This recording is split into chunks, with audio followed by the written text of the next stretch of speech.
테네시주 멤피스에서 경찰의 과잉 진압으로 흑인 운전자가 숨진 가운데 이에 대한 규탄 시위가 전국적으로 퍼지고 있습니다. 지난해 미국에서 경찰의 공권력 집행 중 폭행으로 1,000명 이상이 희생됐다는 주장이 제기됐습니다. 지난 23일 캘리포니아주 샌프란시스코 인근의 농장에서 발생한 총기 난사 사건은 수리비 $100 때문이었던 것으로 드러났습니다. 연방정부의 학자금 부채 탕감 정책 시행이 제동이 걸린 가운데 바이든 행정부가 1,600만 건 이상을 이미 승인했다고 발표했습니다. 이상은 TKC 뉴스데스크 오늘의 주요 소식입니다.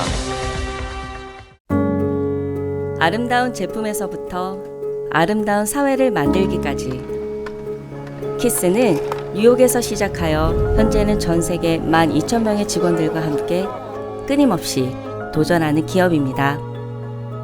사람을 생각하고 존중하는 기업. 키스는 한인들이 사회의 주인공이 될 수 있도록 든든한 버팀목이 되겠습니다. 글로벌 뷰티 기업 키스.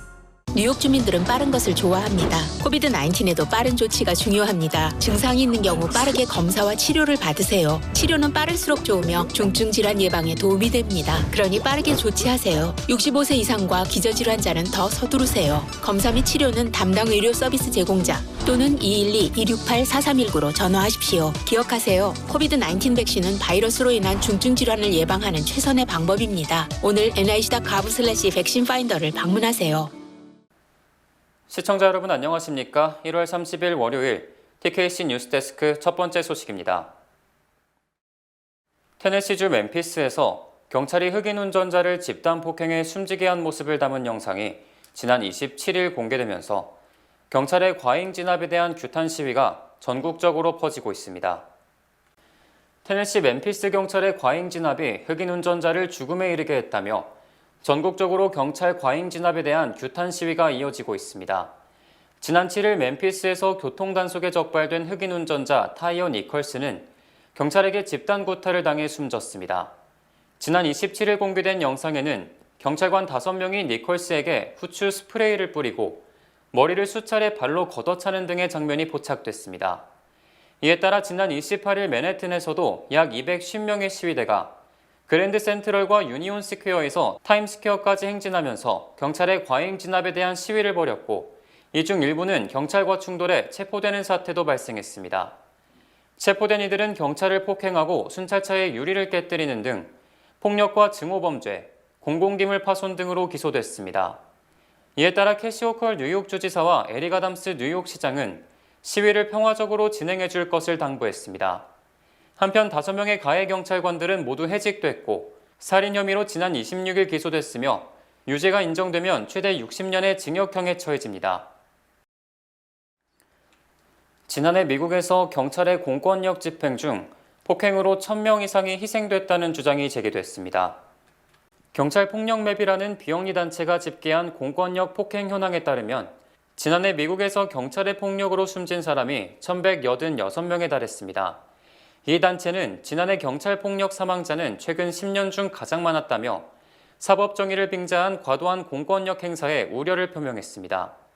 이 단체는 경찰 폭력 사망자가 지난 2021년 1,147명, 2020년 1,155명이며 올해도 67명이 사망한 것으로 집계했습니다. 경찰 폭행 사망자는 범인 체포 과정에서 총격 등에 의해 숨진 사람 등을 모두 포함한 것으로 미국 전체 인구의 13%에 불과한 흑인이 경찰 폭행 사망자의 26%에 달하는 등 흑인이 경찰 폭력에 더 많이 노출된 것으로 나타났습니다. 또 경찰 폭력 사망자 중 비무장 비율은 흑인이 16.5%로 가장 높았고 백인은 13%, 흑인이 비무장 상태에서 경찰 폭력의 대상이 될 확률이 높았습니다. 한편 워싱턴 포스트도 지난해 경찰 총격으로 숨진 사람이 1,096명으로 사상 최대를 기록했고 2021년 1,048명, 2020년 1,013명이었다고 밝혔습니다. 지난 23일 캘리포니아주 샌프란시스코 인근의 농장에서 발생한 총기 난사 사건은 $100짜리 지게차 수리비 문제 때문으로 드러났습니다. 캘리포니아주 산마테오 카운티 검찰은 하프문베이 버섯 농장에서 7명을 사살한 혐의를 받고 있는 중국계 자오춘리가 $100의 지게차 수리비의 격분에 총기를 난사하게 됐다고 진술했다고 밝혔습니다. 자오춘리는 자신이 몰던 지게차와 동료가 운전하는 불도저가 충돌했으며 불도저의 잘못이 명백함에도 농장 관리자가 나에게 수리비 $100를 청구해 이에 항의했지만 관리자가 계속 수리비를 요구해 범행을 저질렀다고 주장했습니다. 이에 앞서 자오춘리는 한 방송과의 인터뷰에서 농장에서 동료들로부터 오랜 시간 괴롭힘을 당했고 이에 대한 항의도 무시당하자 관리자를 먼저 사살한 뒤 동료들에게 총을 쐈다며 범행을 후회한다고 밝혔습니다. 자오춘리는 11년 전 부인과 함께 미국에 이민와 현재는 영주권자로 확인됐으며 사망자 중 관리자 1명을 빼고는 모두 중국계 이민자로 드러났습니다. 연방정부의 학자금 부채 탕감 정책 시행이 제동이 걸린 가운데 바이든 행정부가 1,600만 건 이상을 이미 승인했다고 발표했습니다. 연방교육부는 27일 연방학자금 부채 탕감 신청서 2,600만 건 가운데 1,600만 건 이상에 대해 승인 절차를 마쳤다고 밝혔습니다. 다만 승인이 이뤄졌다고 해도 당장 탕감 혜택이 이뤄지는 것은 아니며 연방대법원이 학자금 융자 채무 탕감에 대한 위헌 여부에 대해 최종 결정을 내릴 때까지 시행은 보류됩니다. 바이든 행정부는 지난해 8월 연방학자금 융자 채무자들을 대상으로 최대 $20,000까지 탕감해준다는 행정명령을 발표하고 10월부터 신청 접수를 받기 시작했습니다. 그러나 공화당 측의 반대 소송이 잇따라 제기되면서 지난해 11월 제8순회 항소법원이 학자금 부채 탕감 프로그램 시행금지 명령을 내렸습니다. 잇따른 법원 결정에 바이든 행정부는 불복 입장을 밝혔고 결국 연방대법원이 학자금 채무 탕감 시행 여부를 놓고 최종 결정을 내리게 됐습니다. 연방대법원은 오는 2월 29일에 학자금 부채 탕감 소송에 대한 심리를 열 계획입니다. 바이든 대통령이 기밀문서 유출 파문이 계속되는데도 불구하고 지지율이 안정세를 보이는 것으로 조사됐습니다.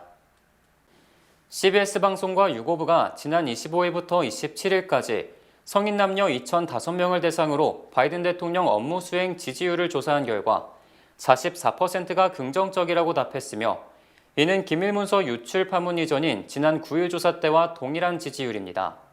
또 바이든 대통령이 기밀문서 유출 파문 조사에 협조하고 있느냐는 질문에 61%가 그렇다고 답했으며 바이든 행정부의 기밀문서 수사 대응에 대해서도 54%가 잘하고 있다고 답했습니다. 전직 관료들이 기밀문서를 집에 보관하고 있는 데 대해 40%가 자주 발생하는 일이라고 답했으며 45%는 가끔 발생한다고 답한 반면 거의 일어나지 않거나 절대 없다는 답변은 14%에 그쳤습니다. 정치 성향별로는 민주당 지지자는 65%가 바이든 대통령과 트럼프 전 대통령에 대한 기밀 유출 수사가 공정하다고 답한 반면 공화당 지지자는 공정하다는 답변이 23%로 약 3분의 1에 불과했습니다. 지난해 러시아의 우크라이나 침공으로 에너지 가격이 급등하면서 전기요금을 내지 못해 전기가 끊긴 미국 가구가 급증한 것으로 집계됐습니다. 블룸버그 통신은 지난해 1월부터 10월까지 미국 내 30개 주와 워싱턴 DC의 전력업체가 요금 체납으로 고객들의 전기를 끄는 횟수가 지난 2021년 같은 기간보다 29% 늘어난 150만 회에 달한다고 보도했습니다. 또 전기 외에 가스 공급이 끊어진 경우는 지난 2021년보다 무려 76%가 급증했습니다.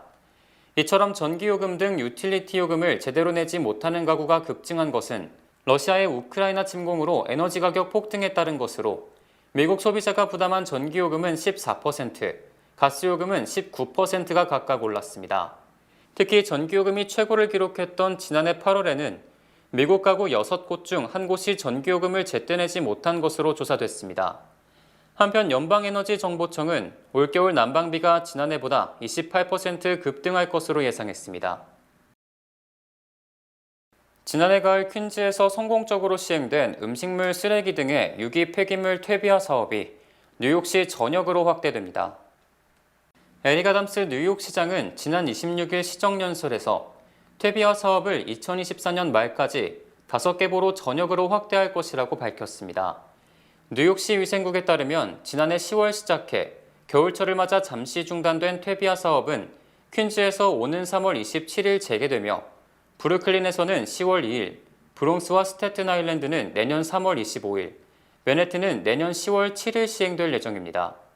전문가들은 음식물 쓰레기 등 유기 폐기물의 3분의 1은 퇴비화할 수 있고 이는 친환경 퇴비로 건강한 토양을 만드는 것은 물론 온실가스 배출 감소 등으로 환경보호에 크게 이바지할 수 있다는 입장입니다. 아담스 시장은 퇴비화 사업이 2024년 말까지 850만 명의 뉴요커가 지난 20여 년간 기다려온 주의 퇴치에도 한 발 더 다가설 수 있을 것이라고 전했습니다. 뉴욕시가 최근 50년 중 최장기간 눈이 내리지 않는 등 기상이변을 보이고 있습니다. 국립기상대는 오늘 기준 뉴욕시에 지난해 3월 9일 이후 0.4인치의 눈이 내린 뒤 327일간 눈이 내리지 않았으며 이는 지난 1973년 이후 50년 만에 사상 최장의 눈 가뭄 신기록이라고 밝혔습니다. 뉴욕시는 일반적으로 12월 중순 첫눈이 내리지만 올겨울에는 따뜻한 날씨가 계속되면서 눈 대신 비가 많이 내리고 있습니다. 특히 지난달 크리스마스 연휴 때 뉴욕주 업스테이트의 버팔로에서는 30인치 이상의 폭설이 내렸지만 그때도 뉴욕시에서는 눈을 볼 수 없었습니다. 뉴욕시에서는 지난달 11일과 12일 퀸즈 라거디아 공항 인근에 진눈깨비가 날렸지만 0.1인치 이상 쌓이지 않아 눈이 내리지 않은 것으로 간주됐습니다. 또 뉴욕뿐 아니라 북동부 지역에서 눈이 많이 내리는 곳으로 유명한 메릴랜드주 볼티모어, 펜실베니아주 필라델피아, 워싱턴 DC 등도 최장기간 눈 가뭄 기록을 세웠습니다. 월스트리트 대형 투자은행들이 아시아 지역 임원들의 보수를 50%가량 삭감한 것으로 조사됐습니다. 블룸버그 통신은 골드만삭스, 모건 스탠리, 뱅크 오브 아메리카가 상무이사의 보수를 40%에서 50% 정도 삭감했다고 보도했습니다. 이에 따라 선임이사의 연봉은 80만 달러에서 150만 달러, 1년차 신임이사의 연봉은 60만 달러에서 100만 달러가 각각 줄어듭니다. 이처럼 연봉 삭감에 따라 일본을 제외한 아시아 지역 투자은행 임원들은 2008년 글로벌 금융위기 이후 가장 낮은 보수를 받게 됐습니다. 이들 대형 투자은행에는 여전히 연봉 200만 달러 이상을 받는 임원들이 있지만 성과가 낮은 임원의 보수는 60%에서 70%나 깎였고 이들 중 상당수는 보너스를 받지 못한 것으로 알려졌습니다. 이들 투자은행들은 연봉 삭감뿐 아니라 대규모 감원에 돌입하는 등 부진한 실적으로 허리띠를 졸라매고 있습니다. 연방정부 부채 한도 상향 조정 등 각종 현안을 둘러싼 여야 갈등이 고조되고 있는 가운데 바이든 대통령이 내달 1일 케빈 메카시 연방 하원의장과 첫 회동을 갖고 현안 조율을 시도합니다. 메카시 하원의장은 어제 CBS 방송과의 인터뷰에서 대통령이 어떤 예산 삭감도 허용하지 않겠다는 입장을 견지하고 있지만 우리가 타협안을 찾을 수 있는 기회를 갖게 됐다는 것이 매우 중요하다며 상견례를 겸한 회동 일정을 공개했습니다. 메카시 하원의장은 부채 한도를 상향 조정하면서도 동시에 걷잡을 수 없는 지출을 통제할 수 있는 합리적이며 책임감 있는 방안을 찾는 것이 숙제라고 말했습니다. 메카시 하원의장은 국가부도 우려를 의식한 뒤 채무불이행은 없을 것이다. 하지만 민주당이 무책임하게 공화당은 그냥 한도만 올리면 된다는 식으로 압박하는 것이 문제라고 지적했습니다. 이에 대해 백악관도 다음 달 1일 메카시 하원의장을 만나 의회와의 협력 방안, 부채 한도 상향 조정 등을 논의할 방침이라고 밝혔습니다. 백악관은 대통령이 메카시 의장에게 채무불이행을 막기 위한 하원의장의 헌법적 의무를 지킬 것인지 물어볼 것이며 미국인들의 경제를 정치적 목적 달성을 위한 볼모로 잡아서는 안 될 것이라고 말했습니다. 연준이 오는 3월에 마지막으로 기준금리를 인상한 뒤 기준금리 인상 정책을 거둘 것이라는 전망이 나왔습니다. 연준은 이달 31일과 다음 달 1일 금리를 결정하는 첫 공개시장위원회 회의를 열고 금리 인상폭을 발표하게 되며 이번에는 0.25% 인상이 확실시됩니다. 연준은 지난해 모두 4차례 0.75%포인트씩 인상한 데 이어 지난해 12월 0.5%로 인상폭을 줄였으며 인플레이션 진정세가 보임에 따라 이번에는 0.25%포인트를 올릴 것으로 전망됩니다. 경제 전문가들은 지난달 개인 소비 지출 물가지수가 전년 동월 대비 5% 상승에 그쳤고 변동성이 큰 에너지와 식료품을 제외한 근원 소비자 물가지수 상승폭도 4.4%로 14개월 내 가장 낮았다며 인플레이션 둔화가 뚜렷하다고 진단했습니다. 이에 따라 시카고 상품거래소 패드워치는 이번 회의에서 금리가 0.25% 오를 것이라는 예측이 99.9%에 달하는 등 소폭 인상이 기정사실화되고 있다고 밝혔습니다. 또 연준이 오는 3월 다시 한번 금리를 소폭 인상한 뒤 금리 인상을 중단하고 관망세를 유지할 것이라는 전망이 우세하며 오는 11월 0.25% 금리 인하를 단행할 것이라는 관측이 제기됐습니다. 주요 단신 전해드립니다. 북구권의 차가운 공기가 뉴욕 지역을 엄습하면서 수요일부터 기온이 하락하기 시작해 금요일에는 화씨 11도, 토요일은 화씨 6도로 올 들어 가장 추운 날씨가 예상됩니다. 캐시 호컬 뉴욕 주지사가 뉴욕주 공무원에 대한 성폭행 예방 교육을 의무화시켰지만 공무원 13만 명 중 이 교육을 받은 사람은 0.4%에 불과한 것으로 드러났습니다. 뉴욕시가 어젯밤 맨해튼의 왓슨 호텔에 수용돼 있던 남성 난민 신청자 50여 명을 브루클린 크루즈 터미널에 마련된 새 쉘터로 이주시키려 했으나 이들이 강력 반발하는 등 큰 소동이 빚어졌습니다.